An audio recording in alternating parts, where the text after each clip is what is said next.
जय श्री कृष्णा, राधे राधे। आप सभी को पाप मोचनी एकादशी की हार्दिक शुभकामनाएं। मान्यता है कि इस दिन जो मनुष्य भगवान विष्णु की भक्ति भाव से पूजा करता है, उसके सारे पाप नष्ट हो जाते हैं। ये व्रत बहुत ही पुण्यदायी है।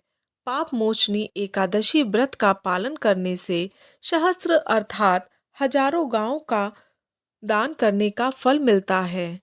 चलिए कथा प्रारंभ करते हैं। एक समय देवर्षि नारद जी ने जगत पिता ब्रह्मा जी से कहा, आप मुझे चैत मास के कृष्ण पक्ष की एकादशी का विधान कहिए।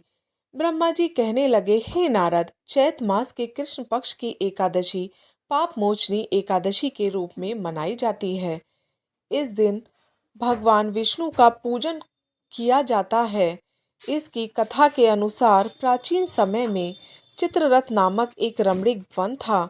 इस वन में देवराज इंद्र गंधर्व कन्याओं तथा देवताओं सहित स्वच्छंद विहार करते थे। एक बार मेधावी नामक ऋषि भी वहां पर तप कर रहे थे। वे ऋषि शिव उपासक तथा अप्सराएं शिवद्रोहिणी अनंगदासी अनुचरी थीं। एक बार कामदेव ने मुनि का तप भंग करने के लिए उनके पास मंजुघोषा नामक अप्सरा को भेजा।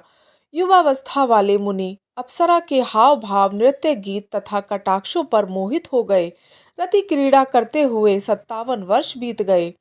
एक दिन मंजुघोषा ने देवलोक जाने की आज्ञा मांगी। उनके द्वारा आज्ञा मांगने पर मुनि को भान आया और उन्हें आत्मज्ञान हुआ कि मुझे रसातल में पहुंचाने का एकमात्र कारण अप्सरा मंजुघोषा ही है। क्रोधित होकर उन्होंने मंजुघोषा को पिशाचिनी होने का श्राप दे दिया। श्राप सुनकर मंजुघोषा ने कांपते हुए ऋषि से मुक्ति का उपाय पूछा।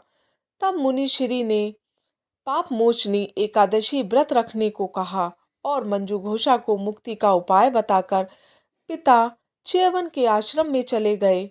पुत्र के मुख से श्राप देने की बात सुनकर च्यवन ऋषि ने पुत्र की घोर निंदा की तथा उन्हें पाप मोचनी चैत कृष्ण एकादशी का व्रत करने की आज्ञा दी।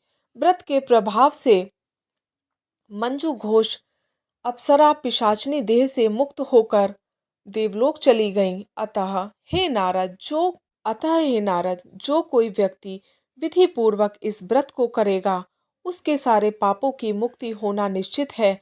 और जो कोई इस व्रत के महात्म्य को पढ़ता और सुनता है, उसे सारे कष्टों संकटों से मुक्ति मिल जाती है। हरे कृष्णा। आशा करती हूँ आपको ये कथा पसंद आई होगी। राधे राधे।